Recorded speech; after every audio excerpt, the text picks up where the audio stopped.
What's going on, everybody? Zach here, and this is another episode of What's Melting. Today, I'm making these Christmas ornaments. I'm going to be starting with these icicles. They are something I sell a fair bit of at Christmas craft fairs, and I thought it would be a fun little thing to show a tutorial of. It's a simple project. Right here, I'm starting with a rod of 20 mil and a rod of 10 mil as a handle.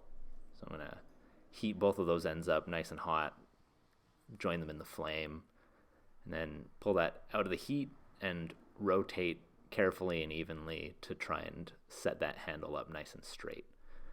I'm going to turn them around after and start to work on the other end of that 20 mil rod.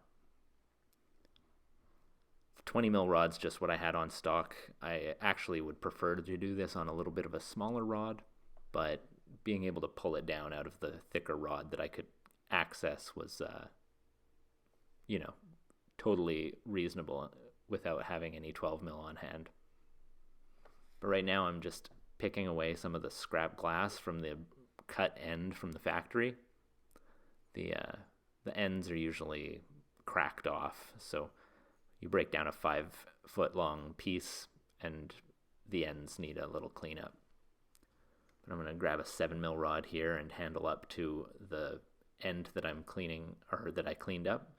I'm going to heat about a 2-inch section of that 20 mil rod to the point where it's starting to soften pretty noticeably, but not flopping around. And then I handle up to the very tip of that and I start to stretch it a little bit. As you can see, staying in the heat, really focusing the heat on the thicker shoulder of the 20 mil rod, trying not to tug too hard because you can thin the part closest to the torch. So then I'll go back in on the tip and I'll start to thin that down a little bit. I like to go in on sections one at a time, little bands where I'll heat up a shoulder and then stretch it so you end up with a little bit of a separation in like an hourglass shape. It's like one of those places that on the Christmas tree the light will kind of reflect a little more. It gives a nice effect, makes them look a little bit more natural. So you can kind of do that a little differently every time, and it makes the icicles all look a little bit more unique. When you grab, I often sell sets of 5 at a time, and it's nice to have a little bit of variety in shape and size. So now I'm heating the very end. I'm going to pull the loop on the end here. And most of this has been sped up to double time, and I'm going to slow this down as I bend the loop. Right now it's still sped up, but I stretch out that little tail, and I flame cut that away, and then I'll kind of dip that into the flame, kind of let it droop, and I'll grab the end with my tweezers. When I grab the end with the tweezers here, I'm going to spin it around. I just rotate until that's almost touching. I leave a little bit of a gap still because I'd like to join that in the flame. Got a second angle there for you so you can really see what I did.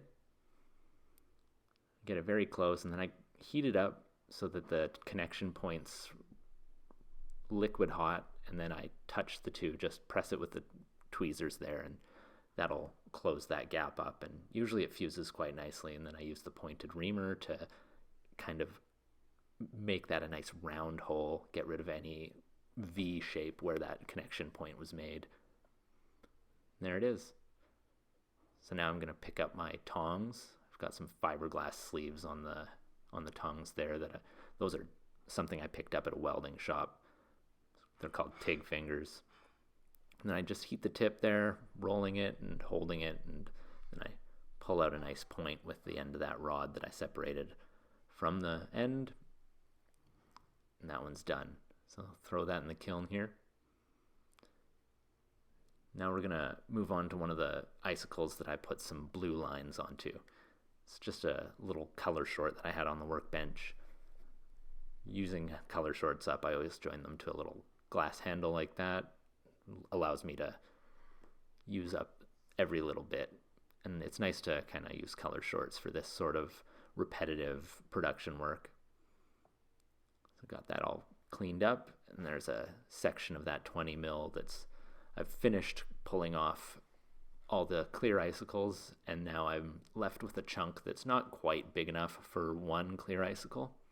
And I add some glass with the blue rod, so it gives enough to get one out of that end piece. Here I am getting ready to do the lines, and I'll start with one going straight down the side. Just kind of pushing lightly, really using the flame to soften the glass so that we can move down the side of that piece, not really using any force. And then I spin it around and do one exactly opposite, or as close to opposite the side of that as I can. And then I'm going to go back in and put one more layer down on each side. This gives me a thicker line, so when that line is stretched as you twist and turn and pull this out, it remains a nice dark blue instead of kind of thinning. Now just getting that heat into the whole piece. I really warm up the end a little bit more, but I want the whole thing to twist up, so you can really heat this thing up, get as much heat in without getting it to the opposite handle, so you don't end up with that rod that you're using to twist this up getting floppy.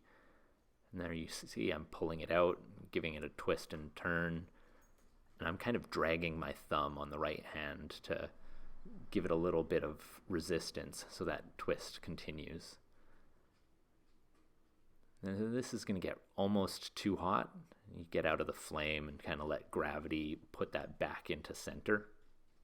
Just kind of bobbing and turning and twisting and letting the high point fall back into center is how I kind of straighten that out.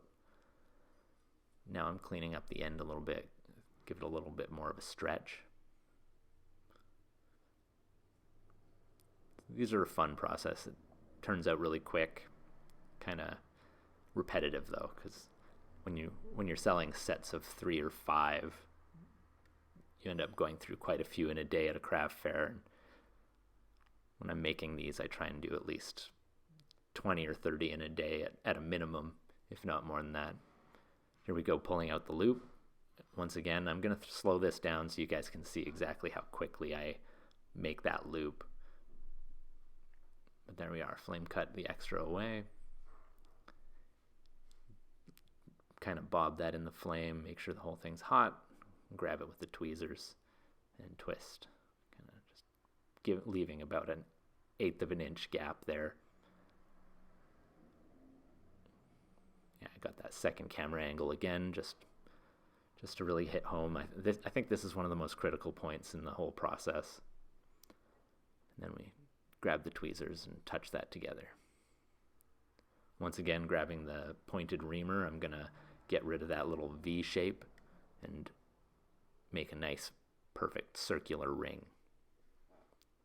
That makes it so it's much more of a strong connection, kind of evening that out. I always use the reamer to try and straighten it out. And there we go. Nice blue icicle. Once again, grab them with the tongs. I kind of roll the icicle against the tong until it's softening, and then I grab on at the end so that I can get the kind of tip uniformly hot as I separate the rod away. And then once again, I heat that tip up again like you saw and pull it out to a bit more of a point. We'll get that in the kiln here. And that's it. Couple icicles done. So I decided to set up the Christmas tree with a few of these ornaments just to show what they look like with some light shining on them. I've got the icicles on here and a few fumed hollow ornaments. I'm going to do another tutorial with those. So I'm going to throw a link down in the description and probably somewhere on the screen here. Hope you guys enjoyed. Have a good one.